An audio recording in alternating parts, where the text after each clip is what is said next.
No tere sõbrad, peale Soome rallit ei ole mul ühtegi teist võimalust, kui ma ise tööl olen, paremat tausta pakkuda kui see siin praegu. See on Poola Fiat, eks ju, see on Fiat 125B, B tähendabki seda, et see on Poola toode. See on põhimõtteliselt samasugune, põhimõtteliselt näetukene see suunatulevärk ja niimoodi erineb, aga see on sama nagu meil olid laadad need 21.03-d.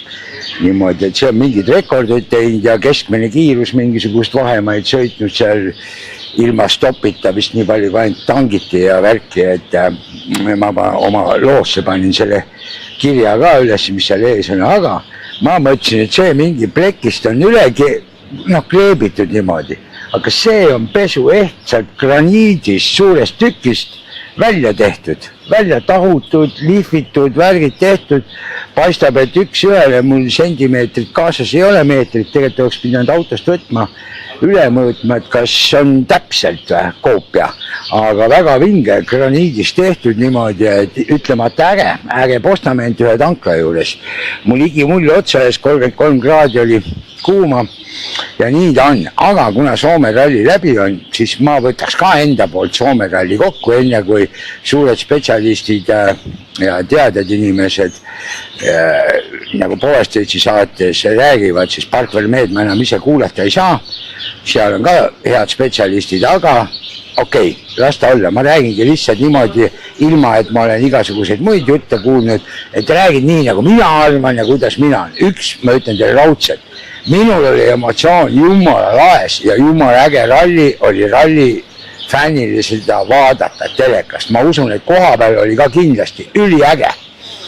Sellepärast, et ma ise, ma ütlen, ühe korda ma olen Soomes käinud, aga see, kuidas hästi Soomes tegelikult ligi saab, kui sa varem lähed ja seal talumeestega saab väga hästi kaubale ja saad ise olla seal kuskil metsa vahel või kus iganes ja kuidas seal autod niimoodi mööda panevad, et sõna otseses mõttes see bensuais on üleval ja jumala äge, jumala vägev. Aga kõigepealt, kuna meil WRC-s ühes, seal juhtus muidugi ka ääretult palju, aga muidu on see häda, et ma unustan ära. Räägime praegu sellest, mis meie jaoks tähtsam on. Meie jaoks on tähtsam praegu WRC2 autod. Ja vaat WRC2 autodega ma nüüd ei ole endale kirja jälle pannud, sellepärast, et ma nägin seda, et ma mõtlesin, ma pean tulema tegema. Muidu oli plaanis, et ma kirjutan üles ja värki, et siis ma saan kuidagi mingi kava alusel teha, aga läks nii nagu läks, sest ma olen tööl ja tööga on see asi nii nagu on. Et ühesõnaga, alustame kõigepealt, ma võtan suvaliselt, eks ju. Võtame Patricku. Patrick Ennok, Silver Sim, eks ju. Tegid ülihead sõitu, juhtus siukene nipa-napa. Kui WRC ühest võtta, siis ma ütleksin niimoodi, okei, seal oli hoog suurem, aga Esa-Pekka Lappiga sama, tähendab Esa-Pekka Lappi videot me nägime, Patrick oma me ei näinud, aga nii palju kui ta ise rääks, siis ma saan aru, et põhimõtteliselt situatsioon sama. Läks pikaks, vajus väike kraavi ja aeg juubist keeras ennast katuse peale. Esa-Pekal oli hoog suurem, läks samamoodi, ainuke asi, kui hoog suurem, siis ta rullus niimoodi. Aga mis ma ütlen, et ega sellest hullu ei ole. Kogemuse võrra rikkam ja see kõlas ka läbi, ütleme, sealt läbivalt, siis kui nii palju kui neid intervjuus oli, Peep Pahv tegi, siis oligi see, et ega õppimiseks on vaja, kui sa siukest kogemust ei saa ja sul midagi kunagi juhtunud ei ole, siis ühelt maalt tuleb piir ette, sa ei saa sõita, sa ei tea, kuidas asjad juhtuvad. Ja see käib selle kooli juurde. Kallis kool küll, aga mitte midagi teha ei ole, see käib selle asja juurde. Aga igal 10 juhul nad tegid jumalast head sõitu ja ma sinna poole veel jõuan, aga ütleme niimoodi, et sellest oli abi, et sa seal selle katuse panid. Niimoodi, et igal 10 juhul kõik, mis juhtub teatud asjade pärast ja peab juhtuma.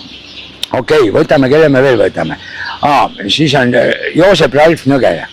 Joosep Ralf Nõgene ise võttis asja. Kehv on muidugi see, et auto on seal niimoodi, et on uut kere nüüd vaja, aga jällegi, point on see, et õpimõttes on hea, sest kus sa siukest õppimist ikka saad. Sest tal juhtus täpi pealt sama asi, mis Jaspar Vaheril Rally Estonia peal oli. esirattaga pehme peale on ju, siis viskas ära ja oligi pekkis, kõik. Võtab ratta kinni, et kes ise natukenegi sõitnud on, ei pea rallit sõitma, niisama kuskil kruusa peal sõidad. Kui sa sõidad jälje sees, on üks asi, lähed ära sinna, kus on lahtine, kus jälge ei ole, on lihtsalt see kiviklibu. No ütleme ralli ajal, siis on seal veel liiv ja värk ja paska kõike seda sodi läbi segi. Läheb sinna, see esiratas lõikab sinna sisse ja tõmbabki kohe saba ette ja lähebki, kohe läheb. See on täpselt sama teema, nagu ma rekkaga sõidan, ei tohi kunagi tõmmata värskelt ehitatud tee peale, ei tohi tõmmata teeperve. Ma olen siin Poolas küll ja veel näinud seda, kui on uus tee ehitatud teeperved, need on nii pehmed, rekka võtab kõrvale, läheb sinna just nagu teeperve peale ära, kui see pelv on eriti peale vihma, on nii pehme esiratas, jookseb sisse, veab kohe, imeb kõrvale. See on sama nagu talvel lumehange sõidad, esirattaga lähed sisse, tõmbab ära, tee peal on vesi, lähed ühe poole rattaga, lähed suurde rööpasse, kus on vesi sees, tõmbab kohe auto kinni niimoodi, kõik teate, kõik saate ise proovida. Nii et Joosepile ka ei ole siin midagi, see tuli õppimiseks, tuli kasuks, okei, iga õppimisel on oma hind, et kalli võitu, aga ma arvan, et suures plaanis on see hea, kui see kõik meelde jääb, siis on see hea tuleviku mõttes. Nii, siis kes meil seal veel oli? Jasper Vahel. Võt Jasper Vahel õppis Rally Estoniast, nüüd lähenes asjale teistmoodi, teise nurga pealt ja vaat, tulemus milline. Nii et jumal äge, nii et Vahelile ütleks ka niimoodi, et ei ole vaja tormata, praegu tuleb kõik hästi, nüüd ma saan aru, lähed hakkad asfaldi peale õppima, sõitma, samamoodi tuleb säilitada külma pead. See peab lihtsalt olema, sest kui külma pead ei säilita, siis on asi, ütleme niimoodi, et on ikka, siis on pekkis, kui emotsioonid saavad võitu, siis hakkab juhtuma, nagu me nägime WRC1. Niimoodi, et Jasperil super esitus, jumal äge, nipa-napa jäi poodiumist puudu, aga ütleme niimoodi, et võib-olla see oli hea, sellepärast, et vaata, kui oleks kohe teist korda WRC rallil kohe poodiumil, siis paratamatult inimnatuur on juba selline, tõmbab nagu ego niimoodi üles ja ongi siuke fa, niimoodi, et selles mõttes võib-olla oli hästi, aga igal juhul kogemuse võrra sai rikkamaks ja targemaks ja just see, et tuleb osata säilitada külma pead. Ma ei tea, kuidas nad seal Toyotas seda asja teevad, aga ma saan aru, et seal on ikka kõvad treeningud ka selle mentaalse poole pealt. See on lihtsalt niivõrd äge see suhtlemisoskus, see on vajalik, no sellest kõik igal pool pasundavad, räägivad, aga lihtsalt seda, et säilitada külma pead, see on nagu minu arust ülikõva, et sellega hakkama saadakse, sest siin nüüd kohe, et Romet Jürgenson, tema on selline sõitja, kes suudabki hoida külma pead, hinnata olukorda just nagu realistlikult, ma vist eelmine kord ütlesin, et natukene liiga palju põeb.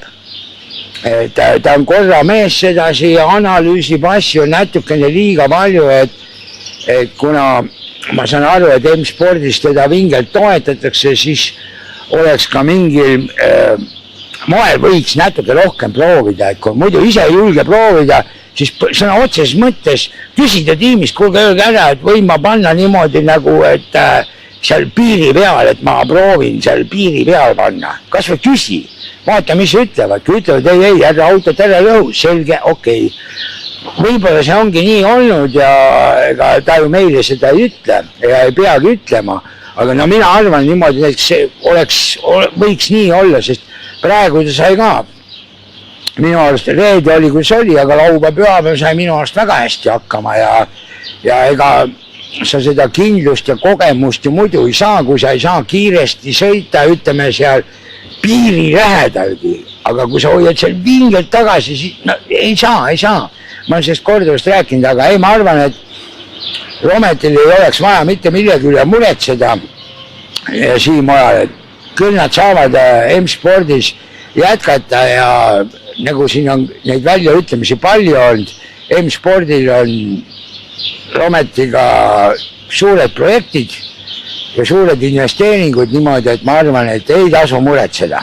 Lihtsalt, kui täpselt ei tea, küsin, kas ma võin täna panna natukene kõvemini, kui võib-olla ma oskan ja vaata, mis ütlevad. Kui ütlevad, et too 100% auto terve lõpuni, okei, tuledki tipa-tapa niimoodi, et kiiresti ja turvaliselt. Aga kui ütlevad, et okei, vaata ise, kuidas tunne on, nii pane tead. No siis panedki niimoodi, et sa saad selle piiri kätte. Esiteks õpid siis autot ka paremini tundma, kus sa saad rohkem ennast vabaks lastes. Ma tean seda, kui raske on nii sõita, kui sa pead selle pärast muretsema. Ja teie igaüks, kes te kuulete, saate seda ka tunda. Minge kuskile, ma ei tea, kus saab sedasi raja peal sõita, kus liiklus kinni. Minge oma tänavasõidu autoga sõitke ja proovige siis sõita seal piiri peal. Vaadake, teil hakkab kohe kuklas käima, kurat, keeran üle katusse, sõidan sinna vasta posti, lipsan seda, lipsan toda, lõhul autol selle ära läheb nii palju maksma. Kohe saate aru, nii et ei tasu niimoodi võtta. Mina mäletan, kui mina noor olen, siis ma unistasin ka, et kogu aeg oli see vabalt, et oi kurat, oleks maa ralli sõita niimoodi, et ega ma ei teadnud, kuidas need asjad siis käivad. Ma ütlesin, kurat, võtta, et praegu oma autoga küll ei julge sõita, aga oleks mul kurat niimoodi auto küll ma siis paneks, et vahet ei ole, lõhun ära, küll siis meeskond teevad korda ja kõik. Võt nii naiivselt ma mõtlesin. Ma ei teadnudki seda, et ega selleks, et sinnamaani jõuda, et tiim kõik korda teeb, selleks peab ikka megametsikult tööd tegema. Niimoodi, et ei ole midagi. Ja nüüd muidugi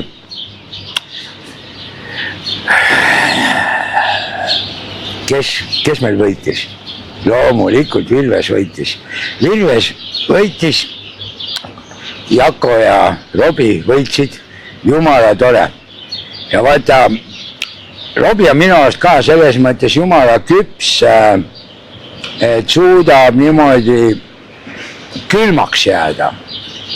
Ma ei tea, kas seal Škoda tiimis, ütleme Dokspordis, et kas seal tegeletakse sellega, pannakse neid asju paiku või on Robi vend Gert seal taga, et kas ka tõmbab pingeid maha, sest ma ise olen Gerdile kirjutanud ja ütlenud, et kuule, et kui vähegi võimalik on, ütle Robile niimoodi edasi, et intekad vastaku nii ja tehku naa ja värki särkiga, ma ei tea, kas ta minu kirjutasid sõnumid ja ütlused edasi andnud on, seekord Soome rallid vaatasin, siis mul tundus, et on ütled edasi, aga ma ei tea, võib-olla see on lihtsalt juhus, mulle tundus, et on ütled.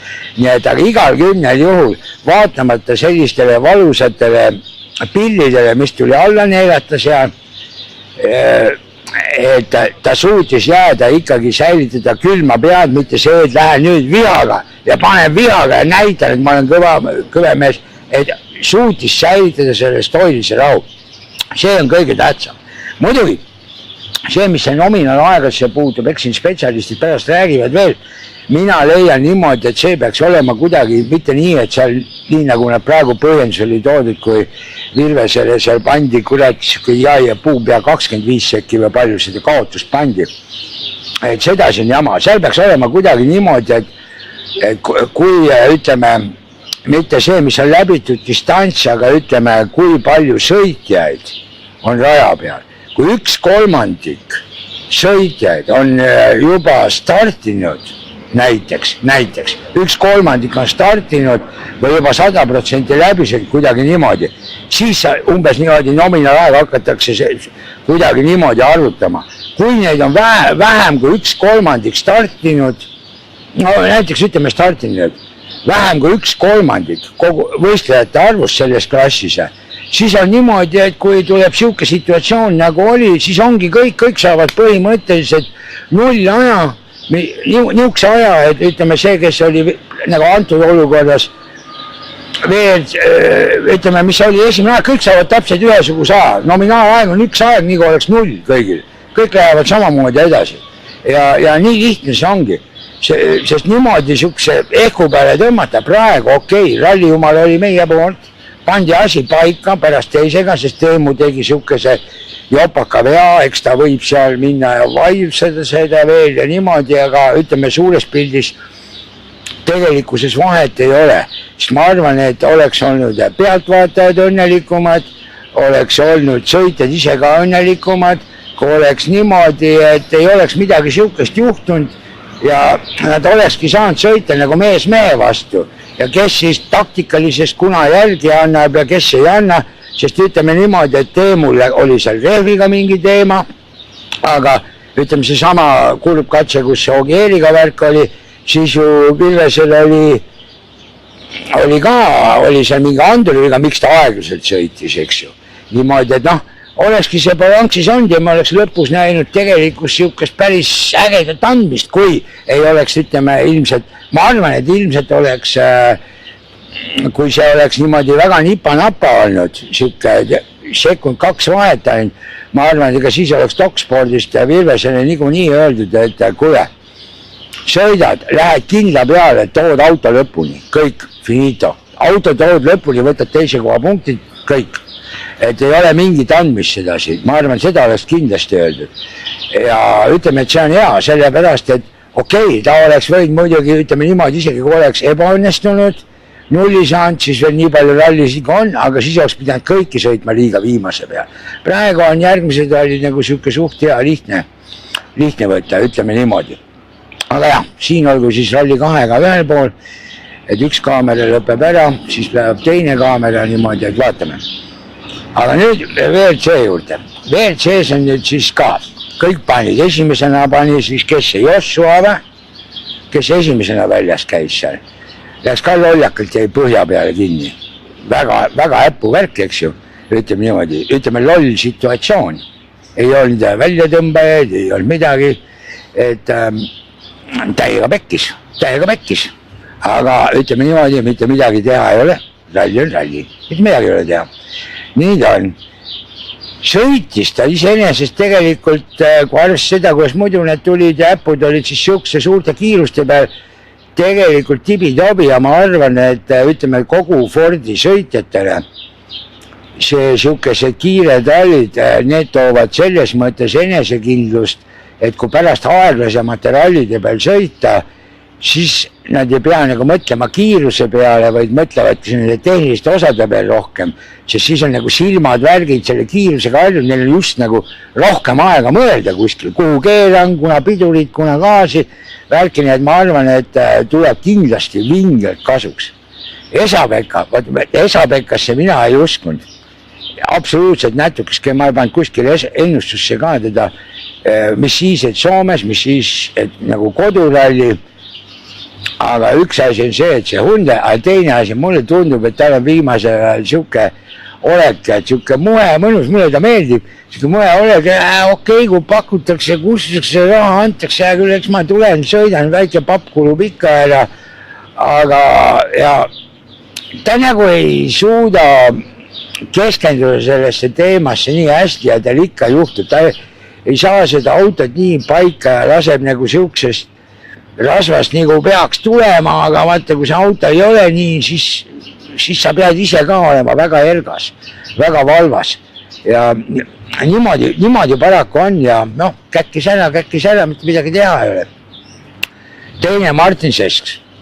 Mina sain Martin Seski jutust aru, et seal oligi kõik hästi, ta ei teinud mitte midagi valesti, seal oli puhtalt pesuehtsalt tegelikus autoseades viga, seda vist ütles rallistuudios ka, aga Seski intervjuus ma kuskil kuulsin, seal oligi see, et auto oli natuke madal, sellega ei osatud arvestada, ta läks, kui selle ratta seal paremale poole sisse pani, siis oligi niimoodi, et põhjaga läks vastu maad ja sealt põhjaga viskas üles seda kõrvale ja siis oli kohe minek ka, põhimõtteliselt reisija. See, et ta sinna mökitama jäi, minema ei sõitnud, kord need pilpad kokku, kui neid vaja on ja sõitnud edasi. Auto oli ju põhimõtteliselt terve, eest tuleti olid terved, ütleme nii. Nii et jah, aga kes meil seal veel siis olid? Siis ütleme, võtame, Neuvill eksis, käis väljas, suutis ka ratta alt ära sõita. Ja Formeau, ma muidugi panustasin rohkem Formeau peale, just mõtlesin see, et ta on seda viha täis, ta tahab ja värki kõik, aga praegu see Soome ralli näitas ikka pesu ehtsalt seda, et ei ole. Sellest Hyundai'st ei ole asja ja ütleme, kõik mäletame, kui Hyundai tuli ja kui palju uhked suured majad, neil on alati seal rallidel ja neil just nagu pappi must miljon alati ja kõik ja värki. Kurat, aru ma sellest ei saa, kuidas need insenerid, kus kuradi insenerid on, kas neid on kuskilt kuradi, ma ei tea, kus nurgatagustest töökodadest võetud, no kuidas ei saa tehtud, Toyota saab, Hyundai ei saa ja M-Sport paneb hambad ristis väikese eelarvega põlve otsas põhimõtteliselt teeb ja ütleme niimoodi, ega ta ka nii väga kaugel maas ei ole, ta on pigem kaugel maas sellega, et ta ei saa endale võtta lihtsalt juba küpseid juhte, ta peab nende noortega tegelema kogu aeg, kes Fordis saavad küpseks ja siis lähevad parimatele jahimaadele. Niimoodi, et paraku nii on. Aga no muidugi Elfinil ka korra käis võsas, siis vinge väljasõit ja siis ähme täis veel valekäik sisse ka. Ise ta vähemalt intervjuus ütles, et ta tahtis tagurdadega lükkas esimest sisse ja kohe pauk nagu pani kohe ninaga kraavi, eks ju. Et no ikka juhtub, action sees, aga tegelikkuses ma ütleks jumalast äge, jumala äge värk. Et mina ütleks niimoodi, et Elfini poolt super esitus terve ralli. Selles mõttes, et mina ütlesin, amatööride poolt sai saadetud Elfini kingitus ka, ta sai kätte selle, nii et võib-olla ta oligi seda kingitust juba pruukinud ja 1,2 kasutanud sealt ja see andiski ta siukest värki, et ütleme Rally Estonia mulle tundus ta seda eessõitu no kuidagi moodi ei tee. Aga praegu Soomes oli näha, et sõna otses mõttes hamba tõstis pani ja nii tulebki panna. Ja muidugi Solberg praegu ma eriti panustada julges, ma kartsin, et tal on sedasi pinged väga peal, ta ei tohi eksida nagu Rally Estonialgi ja nii see paraku on ja lõpus hüppas oma seljakese ka veel ära, aga suures plaanis on oli tal tubli esitus, nii et mitte midagi ei ütle. Aga noh, kes hävis muidugi Katsuta. Kõigepealt ei saanud reedel minema ja ütleme niimoodi, et pühapäev ei saanud enam pidama. Siis oli ka vaja vastu puud panna. Aga vaata, nagu nägite, tal oli see esinina ka veel seal sees, siis ma imestan, et kurat, see Toyota on ikka kõva küll. Niimoodi vastu puud, radikad terved, värgid terved tulevad ära, aga ma millegipärast kahtlustan, et nüüd on takal on mott niimoodi maas, et nüüd ei tule siit mitte midagi enam, et muidugi saab äge olema vaadata nüüd, mis on Pajari ja Elfini vaheline võistlus, sest Pajaril tuleb ka nüüd teisena startida, aga ma arvan niimoodi, et eelmine aasta sai ta eest suhteliselt palju startida. Nii et eest startimise võimalus peaks ta suht käpas olema. Harjutada ta on saanud eelmine aasta kõvasti. Nii et sellepärast ongi nõrgematel sõitmetel, enne kui küps oled, on see hea harjutamise võimalus. Saad ees sõita ja teed avada, nii et vähe ei ole. Nii et nüüd ma arvan, et saame näha, see tuleb kõva duell, sest praegu muidugi tundub, et Pajari siin kruusa peal, ta tunneb ennast ikka väga hästi. See on ikka väga mõnus. Ja võt, kõige lõpuks siis nüüd Ogieri õnnetuse juurde, ma ei tea, siin vist kuskil midagi kirjutati, teine riik ei olnud, mina vaatasin seda videot, siis mina vaatasin, spetsialist ei ole, ma olen amatöör, mina vaatasin kohe, et midagi on jama, et see ei ole normaalne, et ütleme, 90 maailmameester niimoodi tuleb seotud kurv ja siis lihtsalt tuleb kurvist ja paneb otse, on ju. Mina seda kohe, ma sain aru, et seal enne oli hüppe ka, et oleks pidanud hüppe peal niimoodi, et tuleb maantiibe rattad nagu välja pööratud ja siis läheb kohe nagu paremale. Aga ta läks nagu otse. Ja mina mõtlesin algul, et äkki on mingi roolivõim või midagi seal kuidagi maandus eelmise hüppe peal või mingi teema või maandus ja tõmbas kinni, et ebareaalne, et ta isegi just nagu ei üritanud teha. Aga mis ma praegu mõtlema hakkasin, see, mis ülevalt see video on, kuidas ta tuleb ja siis täpselt selle kurvi peal, kus peaks hakkama paremale pöörama, et sinna sisse nurka maandus on ju. Mina arvan, et seal oli äkki ka sama teema jällegi, et oli see rööbas. Ja võib-olla vaat hoog oli nii suur ja rööbas oli nii palju sügav, et autoga maandus niimoodi, et ta maandus põhjaga vastu maad, põraki. Ja nüüd ta viskas auto niimoodi otse lendu et rattad põhimõtteliselt vastu maad ei puutunud ja ta oli nagu reisija, nii kui ta rööpas kinni võttis, viskas auto lendu, auto läks otse ja siis oli juba mets, ta võis keerata juba kuskile, aga enam ei olnud midagi, siis see osa, mis veel auto tee peal oli, seal nad olid reisijad. Rattad maha ei puutunud, see auto oli lennus põhimõtteliselt, siis seal ta läks sirgjoones ju niimoodi. Nii et ja nagu ma täna lugesin kuskil poolt, et tehnilist riket ei olnud ja ma arvan, et see ongi see teema, et mis sealt ma lugesin siis, et hoog oli suurem kui teistel, aga seal võibki olla, et ma sain aru, et seal enne oli hüpe. Ja tuli ja maanduse läks sinna serve, seal olid juba rööpad nii suured sees, et rööbastest viskas lihtsalt välja. Ta viskas, tõstis üles, nii kui Sesks pani. Sesks tõstis ka sealt välja, niimoodi läks põhjaga maha, aga eks spetsialistid teavad, eks võib-olla Ogier kunagi räägib, aga hea on see, et ta muidugi ütles, et tuleb ja paneb järgmised rallid kõik kaasa ja annab nagu täiega minna. Siis ma ei ole niimoodi punktilt võtsa ja kavatseb kõik võita. Igatahes ma ütlen niimoodi, et siis saab raju küll olema, kui ta kavatseb kõiki võita, sest siis on niisugune võimalus ka, et järgmistel on võimalus ka, et hirm on suur ja eksimused on tulemas. Nii et võt nii ongi. Ja ma ei tea, loodame, et täna saab kohe värskelt, täna on esmaspäeva õhtu, 33 kraadi oli siin Poolas, aga ma loodan, et ma suutsin hästi kiiresti mingisuguse enda emotsiooni jagada. Niimoodi, et on kuidas on, niimoodi, et vaatame, äkki tulevikus saan hakata ka tegema stuudios kuidagi Reioga L33 stuudioga koos neid ülevaateid, et oleks nagu rohkem professionaalne, ütleme, oleks siis nagu professionaalne amatöör. Aga teile kõigil teadmiseks, augusti lõpus on Paide ralli ja olete oodatud kõik Paide rallile ja Paide rallil pileteid ei ole ja iga ühel, kelle võimalus on, kui Paide ralli leele näete, seal kellel on võimalus, siis toetate nii palju kui saate ja nii lihtne ongi, aga katsetele saab minna tänu sellele ilma rahata. Nii et see on niisugune heatahtlik värk ja ma arvan, et see töötab seal päris hästi. Mina olen ka iga aasta teinud, vastavalt nii palju kui saan teha ja nii palju teengi ja teie tehke teda täpselt samamoodi.